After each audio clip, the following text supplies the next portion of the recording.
আসসালামু আলাইকুম ভিউয়ার্স, আপনারা সবাই ভালো আছেন। আজকে আমরা আলোচনা করব একতলা বিল্ডিং বাড়ির জন্য ব্রিক ফাউন্ডেশন দিবেন নাকি কলাম ফাউন্ডেশন দিবেন। এই নিয়ে কিন্তু এর আগেও ভিডিও দেওয়া ছিল। অনেক সময় দেখা যায় এই প্রশ্নগুলো বারবার করে থাকে। তো আজকে আমরা আবার এই বিষয় নিয়ে আলোচনা করব।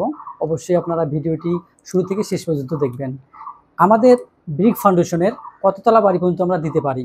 আমরা যদি ইচ্ছা করি তাহলে আমরা একতলা থেকে চারতলা পর্যন্ত এই ব্রিক ফাউন্ডেশন বা ইটের পিলার দিয়ে, ইটের গাঁথনি দিয়ে আমরা বাড়িগুলো নির্মাণ করতে পারি। এতে কোনো সমস্যা হবে না।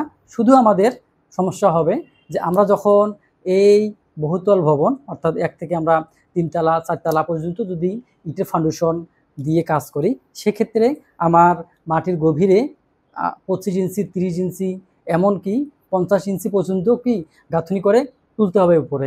এক্ষেত্রে আমার যেমন ইট খরচ হবে, আবার দেখবেন যে ওয়ালগুলো যে হবে এই ওয়ালগুলো 10 ইঞ্চি গাঁথনি দিতে হবে।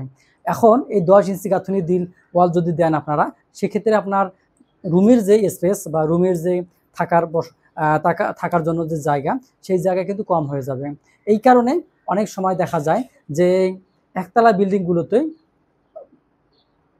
ইটের ফাউন্ডেশন না দিয়ে সেটা কলাম ফাউন্ডেশন দিয়ে থাকে বা ফ্রেম স্ট্রাকচার দিয়ে থাকে। আমরা কোন ক্ষেত্রে আমরা এই কাজটা করব? আমরা অততলা যাব না, আমরা আজকে একতলা নিয়ে আলোচনা করব।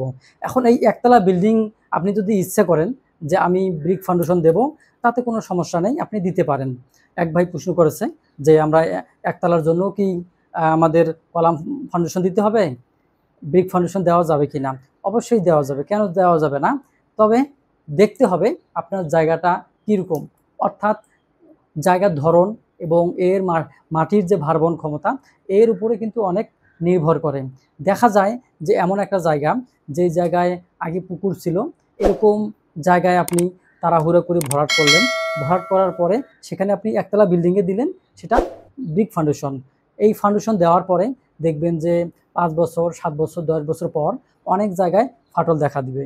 এটা কিন্তু বাস্তব এবং এই ফাটল দেখা দিবেই।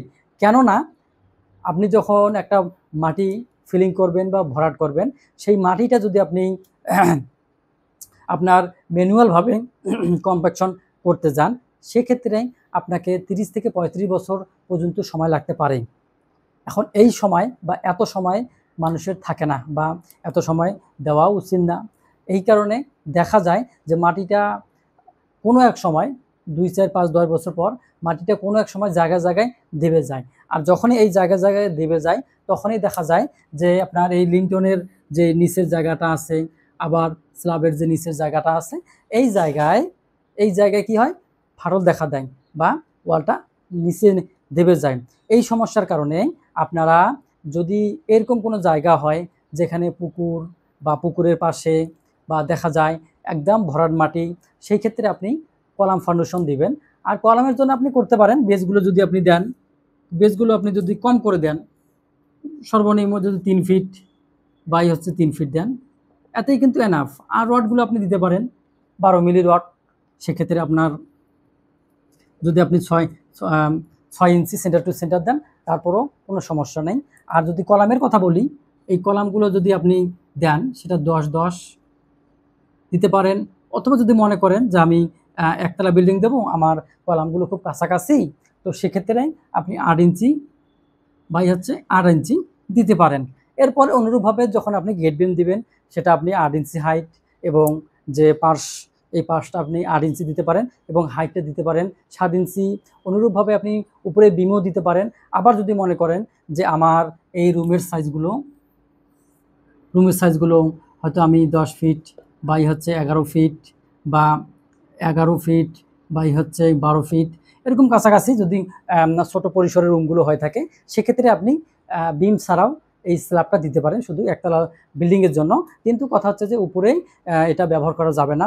অনেক সময় কি করে অনেক সাধারণ মানুষ যারা একটা ছাদ দেয়, ছাদটা দিলেও হয়তো এই স্ল্যাবটা দিতে পারেন আপনি 4.5 ইঞ্চি 4.5 ইঞ্চি ঢালাই দিতে পারেন।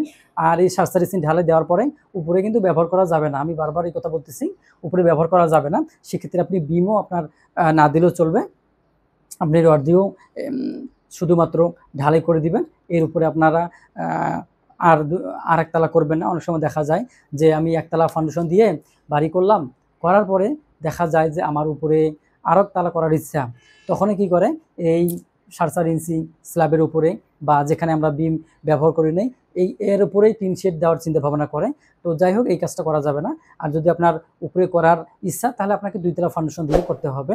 তো এইভাবে আপনারা কাজগুলো করতে পারেন। তবে আমার সাজেশন থাকবে যে আপনারা যেখানে পুকুর থাকবে বা ভরার নতুন মাটি থাকবে বা নিচু মাটি থাকবে, সেক্ষেত্রে আপনি ফ্রেম স্ট্রাকচার বা কলাম ফাউন্ডেশন দিয়ে এই বাড়িগুলো করবেন। আর যে জায়গাটা আপনার পুরাতন, অনেকে পুরাতন ভিটা বাড়ি থাকে, সেই জায়গাগুলো যদি আপনারা একতলা বাড়ি করেন, সেক্ষেত্রে আপনি ব্রিক ফাউন্ডেশনে দিবেন। তো আপনারা ভালো থাকেন, সুস্থ থাকেন। আর আমার চ্যানেলে নতুন হয়ে থাকলে অবশ্যই চ্যানেলটি সাবস্ক্রাইব করেন। আজকের মতো বিদায়, আল্লাহ হাফিজ।